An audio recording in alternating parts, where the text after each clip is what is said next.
بسم اللہ الرحمن الرحیم۔ القرآن میں ہم آج پڑھنا شروع کر رہے ہیں القرآن، یہ پہلا سبجیکٹ ہے آپ کا۔ القرآن میں اصل میں پہلے تو میں نے آپ کو بتا دیا کہ الفوز الکبیر کا جائزہ لینا ہے۔ انشاءاللہ تعالیٰ کل ہم الفوز الکبیر کا بھی جائزہ لیں گے مختصر، اور اس کے جو ابواب ہیں اس کے اندر جو بیان ہوا ہے وہ بھی ہم انشاءاللہ تعالیٰ بات کریں گے۔ تو سب سے پہلے آپ نے یاد رکھنا ہے کہ جمع تدوین قرآن حضرت عمر رضی اللہ تعالیٰ عنہ کے مشورہ سے حضرت ابو بکر صدیق رضی اللہ تعالیٰ عنہ نے قرآن کو جمع کرنا شروع کیا، اور یہ ذمہ داری تھی حضرت زید بن ثابت رضی اللہ تعالیٰ عنہ کی۔ مشورہ کس کا تھا یہ آپ نے سوالات یاد کرنا ہے۔ مشورہ حضرت عمر رضی اللہ تعالیٰ عنہ، ڈیوٹی ذمہ داری کن کی تھی؟ سونپی کہ حضرت زید رضی اللہ تعالیٰ عنہ۔ کتنی مدت میں کیا؟ 1 سال میں انہوں نے اس کام کو مکمل کیا ہے۔ تو یہ آپ نے یاد رکھنا ہے، قرآن کا جو اختلاف ہے قرات پر، یہ حضرت عثمان رضی اللہ تعالیٰ عنہ کے دور میں ہوا ہے، اور یہ حذیفہ بن یمان نے شکایت کی تھی رضی اللہ تعالیٰ عنہ نے، جب آرمینیا کی جنگ ہوئی تھی تو وہاں پہ قرات کا اختلاف ہوتا ہے۔ یہ یاد رکھنا، آرمینیا کی جنگ حضرت حذیفہ بن یمان نے یہ شکایت کی تھی۔ اس کے بعد حضرت عثمان رضی اللہ تعالیٰ عنہ نے قرآن کو 7 قرات سے لے کر 1 قرات قریش پر اس کو جمع کیا، قرات قریش پر، اور اسی وجہ سے ان کا جو لقب ہے وہ کیا پڑ گئے؟ جامع القرآن، جامع القرآن، جبکہ حقیقت میں جمع کرنے والے تو حضرت ابو بکر صدیق رضی اللہ عنہ کے دور میں ہوا ہے، مگر یہ قرات کے حساب سے حضرت عثمان رضی اللہ تعالیٰ عنہ اور حضرت حذیفہ بن یمان رضی اللہ تعالیٰ کے مشورے سے اور آرمینیا کی جنگ کے بعد یہ قرآن پاک جمع ہوا ہے۔ اس کے بعد ہی کچھ کتابیں پڑھنے میں، life of the Muhammad Sir William Muir کی کتاب ہے، life of the Muhammad Sir William Muir, یہ یاد رکھنی ہے۔ مدینہ میں نازل ہونے والی پہلی سورت جو ہے وہ سورہ رحمان ہے۔ سورہ رحمان مدینہ میں پہلے۔ اچھا، اس کے ساتھ ساتھ جو مکمل سورت نازل ہوئی ہے وہ آپ کو بتا دیں۔ جو مکمل سورت نازل ہوئی ہے وہ پہلی ہے فاتحہ، ٹھیک ہے، مکمل سورت، اور دوسری ہے سورہ نصر۔ دوسری کون سی ہے؟ سورہ نصر۔ اب یہ بھی کہا جاتا ہے کہ مدینہ میں جو پہلی مکمل سورت نازل ہوئی ہے وہ سورہ نصر ہے، ٹھیک ہے، لہذا یہ آپ نے یاد رکھنا ہے۔ سورہ فاتحہ پہلی مکمل ہے، سورہ نصر دوسری مکمل سورت ہے۔ اس کے بعد ہی وضو، غسل، تیمم، وضو، غسل، تیمم، ان کا ذکر آتا ہے سورہ مائدہ میں، سورہ مائدہ میں۔ اس طرح حد سرقہ اب ہمارے نصاب میں جو شامل ہے وہ ہے مائدہ، سورہ النحل، سورہ احزاب، سورہ شعراء۔ یہ ہماری 4 صورتیں ہمارے نصاب میں شامل ہیں۔ ان چیزوں کے بارے میں آپ کو پتا ہونا چاہیے، اور ان کے جو موضوعات ہیں وہ آپ کو پتا ہونا چاہیے۔ یہ ذرا دیکھتے جائیں اس کے جو موضوعات کیا آتے ہیں۔ سورہ مائدہ کے اندر جو موضوع کون کون سی چیزیں بیان ہوئی ہیں؟ پہلے تو آپ نے بالوں کے بارے میں جی، اس کے بعد اس کے اندر ذکر آتا ہے شکار کے مسائل، تیسرے نمبر پر اس میں اہل کتاب کے مسائل ہیں، چوتھے نمبر پر یہاں پہ شکار کے ساتھ ساتھ اہل کتاب کے ساتھ ساتھ وضو، غسل، تیمم، ان کا ذکر آتا ہے، ٹھیک ہے۔ اس کے ساتھ ساتھ دیکھے جائیں حد حرابہ، یہ بڑی امپورٹنٹ ہے۔ حد حرابہ اس کا ذکر ہے، ان الذین یحاربون اللہ ورسولہ۔ حد حرابہ جو ہے آیت نمبر 33 سورہ مائدہ کی، اس کے اندر یہ بیان کی گئی ہے، بے شک وہ لوگ جو حرابہ کرتے ہیں، یعنی کہ قتل اور ڈکیتی کرتے ہیں، لوگوں کو لوٹتے ہیں اور ان کے بعد قتل کر دیں، اس کو کہتے ہیں حرابہ، فساد کرنا۔ ایسے لوگوں کے بارے میں اللہ تعالیٰ نے جو قرآن میں فرمایا ہے کہ ان کو ان کے ہاتھ پاؤں مخالف سمت سے کاٹ دیے جائیں، اور ان کو ينفوا فی الارض ذلک لهم خزي فی الدنیا ولهم فی الآخرۃ عذاب علیم۔ عظیم، یہ قرآن کے اندر آیا ہے کہ ان کو ہاتھ پاؤں کاٹ کے ان کو چٹی والے میدانوں میں پھینک دیا جائے، اور یہاں تک کہ وہ خود مر جائیں۔ یہ حرابہ ہے، حد حرابہ، اور اس میں عقیدہ تثلیث کا بھی ذکر ہے، عقیدہ تثلیث۔ اب عقیدہ تثلیث جو ہے یہ عیسائیوں کا عقیدہ ہے۔ عقیدہ تثلیث کن کا؟ عیسائیوں کا۔ قرآن کے اندر اللہ تعالیٰ کہتے ہیں کفر الذین قالوا ان اللہ ثالث ثلاثہ، کہ بے شک کفر کیا ان لوگوں نے جنہوں نے کہا کہ اللہ تین میں سے ایک ہے۔ یہ کفر ہے، یہ کیا ہے؟ کفر ہے۔ اور لوگوں نے کیا کہا تھا؟ اقانیم ثلاثہ، اس کو تقابل ادیان کی اصطلاح میں کہتے ہیں کہ حضرت عیسیٰ، حضرت مریم، حضرت اللہ تعالیٰ یہ ایک ہی ہیں، ٹھیک ہے؟ ان کو اقانیم، حضرت عیسیٰ بیٹا، حضرت اللہ تعالیٰ کو نعوذ باللہ باپ، اور حضرت عیسیٰ کو، مریم علیہ السلام کو کہا گیا کہ بیوی ہے وہ اللہ تعالیٰ کی۔ تو یہ عقیدہ تثلیث بھی ذکر اسی کے اندر آتا ہے۔ اور اسی طرح جو ذبیحہ کے مسائل ہیں، اہل کتاب کے ساتھ نکاح کے مسائل ہیں، وہ بھی سورہ مائدہ کے اندر آتے ہیں۔ تو اس لحاظ سے سورہ مائدہ بڑی امپورٹنٹ ہے، اور اس میں سے آپ کو کویشچن آتے ہیں۔ اب آپ کو حد عرابہ عقیدہ تثلیث کی جو آیات نمبر ہیں یہ بھی آپ کو یاد ہونی چاہیے۔ میں نے ویسے ڈیٹیل میں کہیں لکھی ہے، اور مجھے ابھی وہ نا میرے خیال سے پیج میرا آگے پیچھے ہوا پڑا ہے، وہ ابھی لکھا ہوا ہے، میں نے تو لکھی ہوئی ہے، میں آپ کو اپنی طرح ذکر کر دوں گا، آج ہوگا نہیں تو کل ہو جائے گا، ٹھیک ہے؟ اب ذرا دیکھتے جائیں سورہ نحل کے اندر موضوعات میں، نحل کا مطلب ہے مکھی، کیا معنی ہے؟ مکھی۔ اور اس کا یہ سورہ جو ہے نا 14 پارے کے اندر سورت موجود ہے، اور اس کے اندر بہت سے موضوعات بیان ہوئے ہیں، عدل کے موضوعات بیان ہوئے ہیں، ان اللہ یامر بالعدل والاحسان، اور اس طرح ان لکم فی الانعام لعبرۃ، جانوروں میں نصیحت ہے، اس کے بارے میں بھی یہاں پہ بیان ہوا ہے۔ یہاں پہ جنرل طور پر جو تبلیغ کی باتیں ہیں، تبلیغ کی باتیں بھی یہاں پر تبلیغ کی بیان ہوئی ہیں، جس میں تبلیغ کے اصول یہاں پہ خاص طور پر بیان ہوئے، تبلیغ کے اصول، ادعو الی سبیل ربک بالحکمۃ والموعظۃ الحسنہ، اور دوسرا ان ابراہیم کان امۃ، حضرت ابراہیم علیہ السلام ایک امت تھے، ان کی باتیں بھی یہاں پہ بیان ہوئے، تو یہ بھی آپ نے یاد رکھنی ہے۔ احزاب سورت یہ کس میں؟ منہ بولے بیٹوں کے بارے میں، زہار کے بارے میں، اور اس کے بعد غزوہ احزاب، خندق جس کو کہتے ہیں، وہ اس کا ذکر ہے اس کے اندر خاص طور پر۔ اسوہ حسنہ کے بارے میں اس میں ذکر ہے، امہات المومنین کے پردے کے احکام اس کے بارے میں اس کے اندر ہے۔ اہل بیت کا ذکر سورہ احزاب میں ہے، اہل بیت کا ذکر بھی سورہ احزاب میں ہے، اور حضرت زید رضی اللہ تعالیٰ کا ذکر بھی سورہ احزاب میں ہے، ختم نبوت کا ذکر واضح طور پر سورہ احزاب میں ہے، اور درود پاک پڑھنے کا ذکر بھی سورہ احزاب میں ہے، نبی پاک صلی اللہ علیہ وسلم کا نکاح کرنا خاصے وہ بھی اسی کے اندر ہے، اور اس طرح قرآن پاک کا نازل ہونا اور پردے کے احکام ہونا، اور یہ ساری چیزیں سورہ احزاب کے اندر ہے۔ ایسے سورہ شعراء کا توحید جو موضوع ہے وہ بنیادی طور پر اس کا موضوع ہے، تو لہذا اس کے موضوعات کو آپ نے بھی یاد رکھنا، اور جو چیزیں میں نے آپ کو بتائی ہیں ان چیزوں کو آپ نے ذہن میں رکھنا ہے، ٹھیک ہے؟ ابھی میں آپ کو اس کے بارے میں اہم کویشچن بتانے جا رہا ہوں۔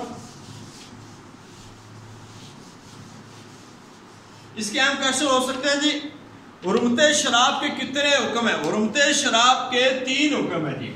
پہلا حکم ہے 2 ہجری، اس جگہ پہ ناپسند کیا، ناپسندیدگی، ٹھیک ہے؟ دوسرا حکم ہے جی نماز 4 ہجری ہے، اور اس میں نماز سے منع کر دے، نماز سے منع کر دے۔ یہ قرآن کی آیت آپ کو پتہ ہے، وہ 5واں پارہ سورہ نساء کے اندر، یا ایھا الذین آمنوا لا تقربوا الصلاۃ، اے ایمان والو نماز کے قریب نہ ہو، اس حال میں کون تم سکارا، تم نشے کی حالت میں نماز کے قریب نہیں جانا۔ اس کے بعد ہے جی 8 ہجری مکمل شراب حرام ہوگی۔ مکمل شراب یہ وہ دور ہے جب شراب کے مٹکے مدینہ کی گلیوں میں بہا دیے گئے، تو یہ آپ نے یاد رکھنا ہے۔ حرمت شراب 3 مراحل میں ہے، پہلا 2 ہجری، دوسرا 4 ہجری، اور آخری 8 ہجری میں ہے۔ اور اس کے بعد آپ یہ یاد رکھیں کہ لفظ قل سے، یہ بھی آیا ہوا سوال، قل سے کتنی صورتیں شروع ہوتی ہیں؟ تو یہ 5 صورتیں لفظ قل سے شروع ہوتی ہیں، 5 صورتیں۔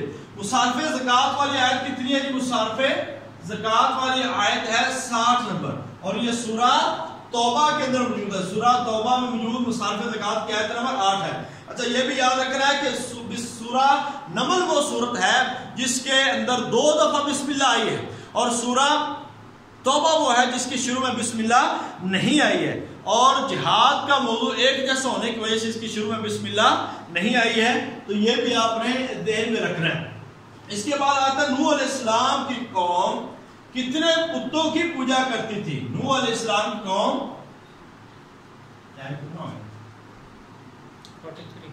کتنے بتوں کی پوجا کرتی تھی. تو یہ 5 بت ہیں، یہ 5 بت ہیں، یہ ود، سوا، یعوس، یعوق، نصر، ٹھیک ہے. تو یہ 5 بتوں کی وہ پوجا کرتے تھے. اس کے بعد یہ سود کی حرمت کب ہوئی ہے؟ سود کی حرمت، سود کی حرمت جو ہے نا یہ 9 ہجری کے اندر ہے. 9 ہجری کے اندر سود ہے، حرام ہو گیا. تیمم جو ہے یہ 4 ہجری. تیمم کب ہوا ہے فرض؟ یہ 4 ہجری کو تیمم فرض ہوا ہے، اگرچہ اس میں بعد 5 ہجری کا بھی ذکر آتا ہے، مگر آپ نے 4 ہجری. سب سے پہلے قرآن پاک کا ترجمہ جو ہے وہ فارسی زبان میں. اصل میں اگر فارسی زبان کا آپشن نہ ہو تو پھر آپ کے پاس آپشن لیٹن کا ہے، ٹھیک ہے. اب یہ اصل میں بیسیکلی جو سوال ہے نا پبلک سروس کمیشن کا، وہ یہی آتا ہے کہ قرآن کا سب سے پہلا ترجمہ جو ہے لاطینی زبان میں ہوا، ٹھیک ہے. مگر اصل میں دیکھا جائے تو حضرت سلیمان فارسی رضی اللہ تعالیٰ سے ایک ترجمہ منسوب کیا جاتا ہے جو قرآن کا فارسی ترجمہ ہے، تو وہ سب سے پہلے ہے وہ والا، ٹھیک ہے. مگر اگر پبلک سروس کمیشن میں آپ کو یہ سوال آئے اس طرح سے کہ اس میں فارسی آپشن نہ ہو تو سیکنڈ آپشن پھر کون سا آپ کا؟ ہمیشہ وہ لیٹن ہے. تو لیٹن کو ہی آپ نے ٹک کرنا ہے. اللہ. سورۃ الاساس، سورۃ الاساس کس سورت کو کہتے ہیں؟ سورہ اخلاص کو. سورہ اخلاص کو سورۃ الاساس کہا جاتا ہے. اب آگے آتا ہے حضرت نوح علیہ السلام نے کس پرندے کو زمین کی تلاش میں بھیجا؟ حضرت نوح علیہ السلام نے کس پرندے کو زمین کی تلاش کے لیے بھیجا؟ وڈ پیکر، وڈ پیکر، ہدہد. اب یہی ہدہد تھا جس کو حضرت سلیمان علیہ السلام کو بھی خبر ملی تھی. قالت نملۃ یا ایھا النملۃ ادخلوا مساکنکم. اس کے بعد جب یہ ہدہد حاضر نہیں ہوا اس نے کہا تھا میں کیا دیکھتا ہوں کہ میں نے تو ایک بادشاہ دیکھے ملکہ بلقیس، اس کو دیکھا ہے کہ لوگ اس کو سجدہ کر رہے ہیں. یا تو ہدہد نے اس کی خبر دی تھی. اور پھر وہ افریت جن تھا، افریت نامی جن. قال افریت بأنا آتیک قبل ان یرتد الیک طرفک. یہ افریت جن تھا جس نے یہ کہا تھا کہ آپ کی آنکھ کے جھپکنے سے پہلے میں اس کو اور اس کے تخت کو یہاں آپ کے سامنے پیش کرتا ہوں. تو یہ بھی آپ نے ذہن میں رکھنا ہے. یہ سوالات آپ کو زیادہ سے زیادہ آپ کو. غزوات پہ کتنے ہیں؟ غزوات کا ذکر ہے، 12 غزوات کا ذکر ہے جی. 12 غزوات. کنعان حضرت، اچھا ایک اور کوشچن آتا ہے، حضرت نوح علیہ السلام کے وہ کون سے بیٹے تھے؟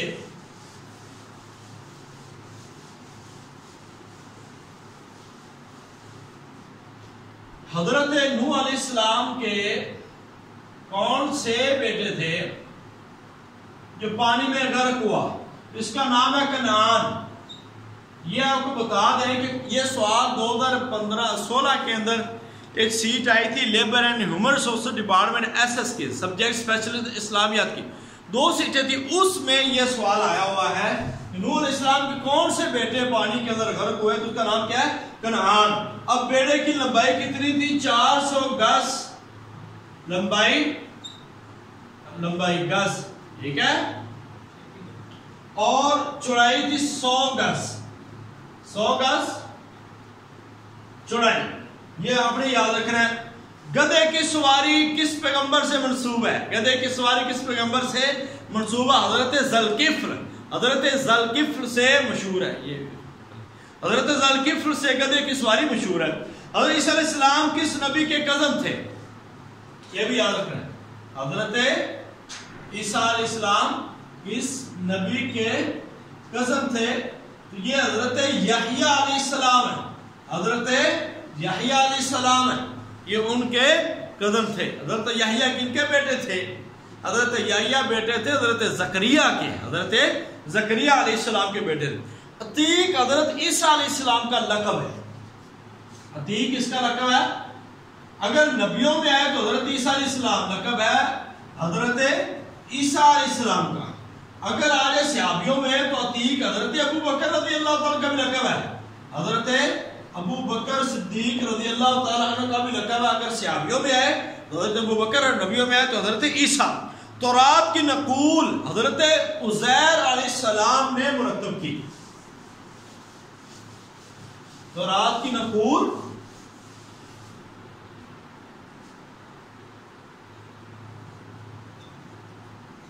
حضرت عزیر علیہ السلام نے مرتب کی. حضرت عزیر علیہ السلام نے مرتب کی ہے. قرآن کے اندر سجدے آپ کو پتہ ہے 14 ہیں. سجدے کتنے ہیں؟ 14. اچھا یہ پبلک سرچ کمیشن میں سوال ہے تو آپ نے 14 لگانے ہیں. اگرچہ امام شافعی رحمۃ اللہ علیہ نے 15ویں سجدے کا بھی کہا ہے، مگر قرآن کے سجدے آپ نے 14 ہی لگانے ہیں اگر کمیشن میں سوالات ہے. تو قرآن میں 5 شہروں کا نام ہے. قرآن میں کتنے شہروں کا نام ہے؟ شہروں کا نام 5 شہروں کا نام ہے جی. 5 شہروں کا نام قرآن کے اندر موجود ہے. اور ایک صحابی کا نام وہ میں بتا چکا حضرت زید رضی اللہ عنہ، ایک صحابی کا نام ہے. 4 شہروں کا نام ہے. اور قرآن میں کل 26 انبیاء کتنے ہیں جی قرآن کے اندر مذکور؟ 26 انبیاء کا ذکر قرآن کے اندر آیا ہے. اور 6 انبیاء کے نام پہ قرآن کی صورتیں ہیں. 6 انبیاء کے نام پر قرآن کی مختلف صورتیں موجود ہے. جیسے سورہ یونس ہے، سورہ یوسف ہے، سورہ ہود ہے. یہ ساری کی ساری صورتیں جو ہیں، سورہ محمد ہے، یہ ساری صورتیں 6 صورتیں بنتی ہیں ٹوٹل. ٹھیک. اس کے بعد آتا ہے جی مخاصمہ میں کتنے گروہ ہیں؟ مخاصمہ میں 4 گروہ ہیں. مخاصمہ میں 4، یہودی، عیسائی، کفار، منافق. یہ 4 یہودی، عیسائی، کفار، منافق. ناسخ منسوخ کی 4 اقسام. ناسخ منسوخ کی 4 اقسام. نقطے 86 ہجری میں لگائے گئے، حجاج بن یوسف نے لگائے. نقطے قرآن کی دلہن، عروس القرآن. عروس القرآن سورہ رحمان. قرآن کی دلہن جس کا مطلب عروس القرآن سورہ رحمان ہے. اور قرآن کے اندر جو احسن القصص کہا گیا نا، احسن القصص کہ بہترین قصے، وہ ہیں حضرت یوسف علیہ السلام کا. حضرت یوسف علیہ السلام کا جو قصہ ہے اس کو احسن القصص کہا گیا ہے. تحویل قبلہ، تحویل قبلہ جو ہے یہ 2 ہجری کے اندر ہوا ہے. یہ بھی آپ نے یاد رکھنا ہے. تحویل قبلہ 2 ہجری کے اندر ہوا ہے. تو اس لحاظ سے آپ نے ان چیزوں کو بہت ہی اچھی طرح سے آپ نے یاد کرنا ہے. اس کے بعد ہی اور بھی بہت ساری چیزیں ہیں، وہ انشاءاللہ تعالیٰ کل مزید آپ کو بتا دیں گے. نسیان اور خطا میں فرق کیا ہے؟ جو انسان کی غفلت اور توجہ نہ ہونے کی بنا پر ہو، مثلا تیر چلائے گا اور انسان کو لگ گیا، اب اس کو کہتے ہیں نسیان. کسی بے گناہ کو سزا دے دینا یہ خطا ہو سکتے، نسیان ہو سکتے. خطا کیا ہوتا ہے؟ جو انسان کی غفلت کی بنا پر ہو گیا. تو یہ بھی آپ کو یاد رہنا چاہیے. آیات جو ہے نا وہ مختلف نمبر سن لیں. اب سورہ بقرہ کی آخری آیت 284، 285، 286 یہ والی آیات ہے. ٹھیک ہے. سب سے بڑی آیت جو 3 ہیں وہ اس سے پہلے والی آیت ہے 282. 282 سب سے بڑی آیت ہے. آخری آیات 284، 285، 286. للہ ما فی السماوات و ما فی الارض یہ والی آیت زکوٰۃ، مصارف زکوٰۃ سورہ توبہ 60 نمبر ہے. آیت الکرسی کا نمبر 255 ہے. آیت الکرسی کا نمبر 255 ہے. سب سے بڑی آیت جو آیت دین کہتے ہیں، دین نہیں کہنا، آیت دین، ٹھیک ہے، وہ 282 نمبر ہے. آیت محاربہ 33 نمبر آیت محاربہ ہے. آیت رد تسلیس 73 نمبر آیت تسلیس ہے. آیت ختم نبوت 40 نمبر آیت ختم نبوت ہے. آیت تقسیم وراثت 11 اور 12 نمبر جو آیت ہے وہ تقسیم وراثت ہے. اس کے ساتھ حرمت سود 275 نمبر آیت، حرمت سود 275، اور یہ بھی اسی سورہ بقرہ کی ہے. فرضیت روزہ یہ بھی سورہ بقرہ 183.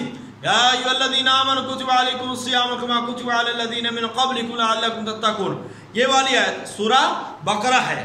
اور درود پاک سورہ احزاب درود پڑھی، یا ایھا الذین ان اللہ و ملائکۃ یصلون علی النبی یا ایھا الذین آمنوا صلوا علیہ وسلموا تسلیما وہ درود کی آیت ہے 56 نمبر. اور اسی طرح مجادلہ کا واقعہ یہاں پہ ذکر کیا گیا ہے، اور وہ ہے زہار کا. قد سمع اللہ قول التی تجادلک فی زوجہا وتشتکی الی اللہ یہ یہاں پہ زہار ہے. حضرت خولہ بنت ثعلبہ وہ نبی پاک صلی اللہ علیہ وسلم سے جھگڑا کر، یہ طریق کا پہلا زہار ہے. حضرت خولہ بنت ثعلبہ نے کیا تھا اوس بن ثابت سے. اوس بن صامت یہ سوال بار بار آیا ہوا ہے، یہ آپ نے یاد رکھنا ہے۔ ختم نبوت کا جو اشارہ ہے وہ آیت نمبر 32 ہے، 32 نمبر آیت کے اندر ختم نبوت کا اشارہ ہے۔ غزوہ بنو نذیر کا جو ذکر ہے سورہ حشر کے اندر ہے، غزوہ بنو نذیر کا ذکر سورہ حشر ہے۔ حروف مقطعات کل 29 ہیں۔ مدنی صورتوں کے شروع میں 2 مدنی صورتوں کے شروع میں یہ موجود ہے، یعنی کہ ساری مدنی صورتوں کے شروع میں موجود ہے، صرف 2 مکی ہیں، یعنی کہ مکی صورتوں کے شروع میں حروف مقطعات صرف 2 صورتوں میں، باقی جتنی بھی صورتیں ہیں وہ ساری کی ساری مدنی صورتیں ہیں، جن کے شروع میں حروف مقطعات آتے ہیں۔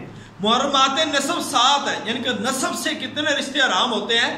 وہ 7 رشتے حرام ہوتے ہیں۔ روح الامین، روح القدس حضرت جبریل علیہ السلام کو کہا جاتا ہے، روح الامین اور روح القدس حضرت جبریل علیہ السلام کو کہا جاتا ہے۔ اور آیات کے گرد دائرے جو ہیں ابو الاسود دولی رحمۃ اللہ علیہ نے لگائے، ابو الاسود دولی نے لگائے۔ قرآن مجید میں آپ صلی اللہ علیہ وسلم، یعنی کہ حضرت محمد صلی اللہ علیہ وسلم کا نام ہے مبارک جو ہے وہ 4 مرتبہ آتا ہے۔ جرائم کی سزائیں، حدود، یہ 5 حدود قرآن کے اندر کتنی بیان ہوئی ہے؟ 5 حدود وہ ہوتی ہے وہ معین سزا جس کے اندر قاضی جو ہے وہ کمی بیشی نہیں کر سکتا۔ تدیر وہ سزا ہوتی ہے جس کے اندر قاضی کمی بیشی کر سکتا ہے۔ حد قذف، تہمت لگانے کی حد کب نازل ہوئی ہے؟ آپ کو پتہ ہے کہ یہ 5 ہجری کے اندر جب نبی پاک صلی اللہ علیہ وسلم کی پیاری زوجہ مطہورہ حضرت عائشہ رضی اللہ تعالیٰ پر جو مسلمانوں نے، جس میں عبداللہ بن ابی منافق شامل تھا، ہلال بن امیہ، حضرت حسان بن ثابت رضی اللہ تعالیٰ شامل تھے، یہ اس وقت 5 ہجری کے اندر جو حد قذف آئی ہے، جو مکمل صورت نازل ہوئی ہے۔ پہلی فاتحہ ہے اور دوسری نصر ہے، یہ میں آپ کو بتا چکا۔